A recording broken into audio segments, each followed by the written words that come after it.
আল্লাহ নবী জনাবে মুহাম্মদুর রাসূলুল্লাহ সাল্লাল্লাহু আলাইহি ওয়াসাল্লাম বলেছেন, লা ইউমিনু আহাদুকুম হাত্তা আকুনা আহাব্বা ইলাইহি মিন ওয়ালিদিহি ওয়া ওয়ালাদিহি ওয়ান নাস আজমাইন।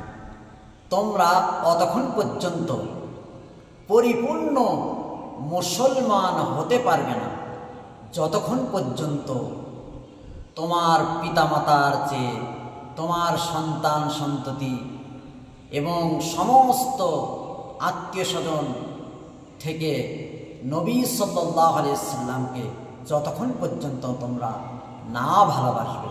সেই জন্য আমাদের আত্মীয় স্বজন, পিতামাতা, সন্তান সন্ততি যা আছে তার চেয়েও বিশ্বনবী সাল্লাল্লাহু আলাইহি ওয়াসাল্লামকে পরিপূর্ণভাবে বেশি মহব্বত করতে হবে, ভালোবাসতে হবে, তবে আমরা পরিপূর্ণ মুসলমান হতে পারব।